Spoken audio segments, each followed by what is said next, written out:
I'm interested, when you talked about burlesque being a place where you could experiment, it reminded me of people talking about Golden Age science fiction, particularly Judith Merrill, who was this feminist science fiction writer and editor and critic, who was living in Chicago until the police riots in '68, who then went into exile in Toronto, where she became my mentor.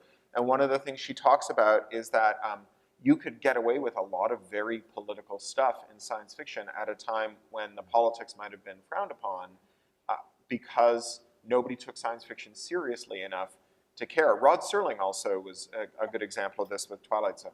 Very much so, very much so. I mean, so much of the Twilight Zone reflects the fears of the time. Well, and Osamu Tezuka, as I've discussed before, and manga. So comic books get targeted by a lot of censorship when they're depicting sexuality or nudity, or provocative political content. But when there's less provocative political content, comic books tend to be less policed than serious or adult literature, and so you can have chewy discussions of the rightness or wrongness of what your country is doing, and those don't tend to be policed as much. Now, if you're making fun of one particular politician who will then get upset, that'll cause trouble.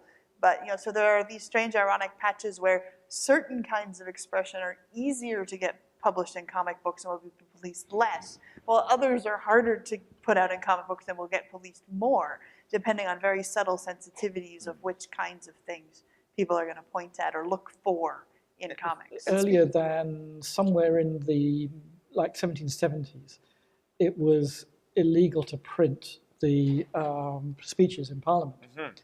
And it's a complicated thing, actually, because sometimes there are printings of them, and it actually goes back to the origins of newspapers in the late 1630s, early 1640s, where one of the first periodical pieces of reporting purports to be speeches in Parliament. But it was illegal. I remember looking through the Gentleman's Magazine, which we've talked about, and they'll have reports on the discussions of the Senate of Lilliput, meaning Parliament, but they're publishing it as if it's fictitious so that they evade this. This is but there are two other sort of subsidiary levels to it. One is that within Parliament itself, there's a long-standing convention of freedom of speech. So MPs can say more or less whatever they want, and you can't be prosecuted for libel or something like that, slander. And that goes back sort of indefinitely. It's not clear exactly when it gets in, but it's being referred to by MPs under Elizabeth I. And then it kind of becomes a shibboleth after that. And so there is a sense that the freedom to speak in Parliament is not, it sort of goes along with the fact that it won't be printed. But then another part of it is that the printers themselves developed a belief that as long as Parliament was sitting, they were immune from any kind of oversight. This is a bizarre thing. There's no known legal basis for this in the 17th century, but it's a statement that you see them coming out with over and over again when they're arrested. But I thought I could print anything when a Parliament was sitting, and it's not clear where that arises. It starts in the 1620s somehow, so nobody really knows why. But there are gradually these intrusions on the reporting of parliamentary speeches. First, actually, by handwritten newsletter writers. So you could make a living in the 16th, 17th century through to the very early 18th century by writing by hand newsletters that went out to subscribers in the provinces, basically. And the idea is that because you're not printing it, it doesn't run up against any ban. So you could report actually at length MP speeches in these handwritten newsletters. There's actually a guy who invests money in making a font for printing that looks like handwriting and starts producing a newsletter which is actually printed, but it's supposed to look like handwriting to try and take advantage of this.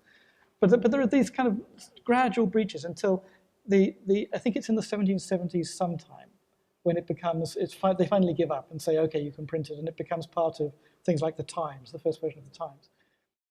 I think it's ironic as well that, generally speaking, more often than not, the consequence of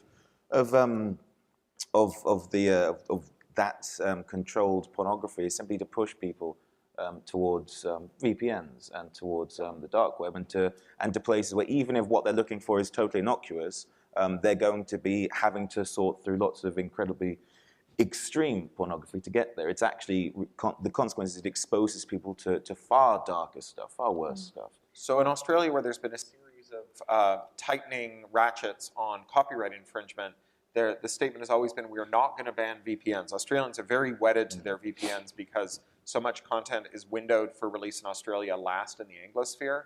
And so Australians rely, like Australians who want to watch Doctor Who or whatever, need to use a VPN to get outside of Australia to see the same episode of Doctor Who all their friends on the internet are talking about. And it's ever been thus. And so first they had a rule that said you couldn't, people who represented studios, primarily Village Roadshow and Fox, could send a letter to an ISP and demand that a website be blocked after getting a court order and showing evidence that that website was primarily used for infringement, or primarily intended for infringement. The next round of it that's going through now is that if the website is primarily used for infringement, so it doesn't have to be intended for infringement, it can just be like a locker or any of these other services used for infringement, they can get a block, and they can also demand that search engines block results that point to things that are blocked in Australia, which will make it harder for Australians to know what is blocked. They still say, well, we're not going after VPNs, we're just going after this stuff because the last round, which we swore would work, didn't work, but this round we swear will work, and we definitely won't have to come for VPNs. But of course, VPNs defeat all of this stuff. Yeah. So the next phase will be, well, now that we've acknowledged the validity and usefulness of blocking infringing material in Australia, and now that we've gone through all these rounds to try and do it, well, I guess that the only step remaining is to take the VPNs. The question of this kind of stuff pointing people at the dark web, for me, immediately makes me think of the Droll plays as well, because what have you done? You've shut down the legitimate theater and said there can't be any legitimate theater, so there can only be illicit theater. So what kind of theater does that generate? It generates theater which is a much higher ratio of crude and crass and sexualized and removes the impetus for there to be other forms of theater. So, and we've been talking about this a lot, the likelihood that women would have performed in Droll plays. Because even though women weren't legally allowed to perform on the stage until the Restoration, nobody was allowed to be performing on the stage throughout the interregnum. So why wouldn't you? It would be naive to think that what would end up being a huge draw, especially for a society which is used to only seeing men on stage, suddenly if you go to the back room of this pub, you can see a bunch of women singing, dancing, and acting. Well, why wouldn't you? There's nothing to lose at this stage. And that's, so far as we're concerned, a positive thing. But there's far worse aspects to it in terms of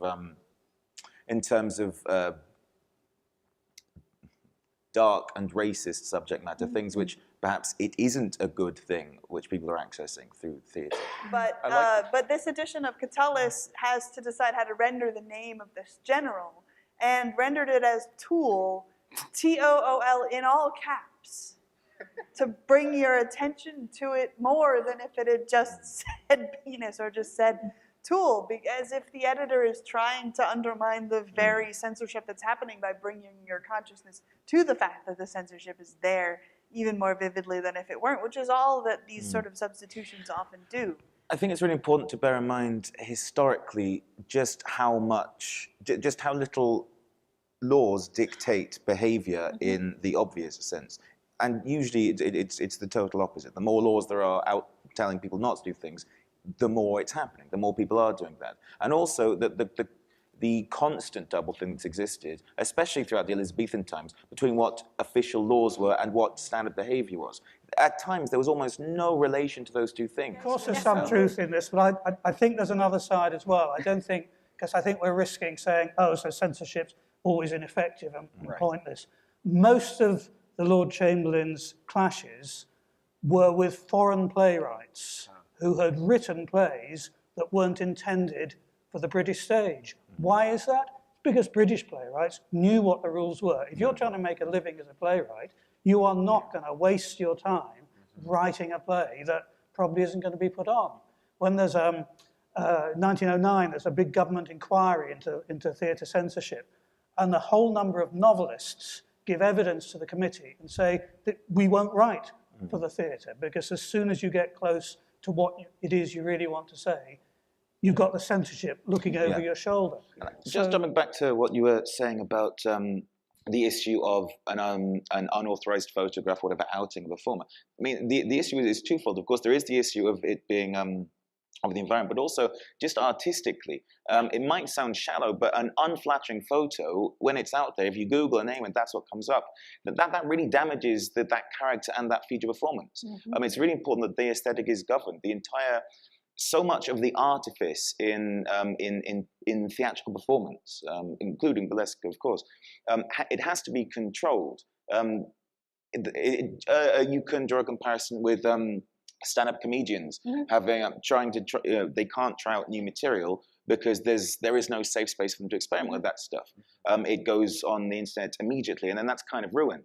And if there is a really, really, really good version of this bit, but most of the stuff that you find when you Google it is an inferior version of that bit, it means no one's interested in that bit. It stops the bit working.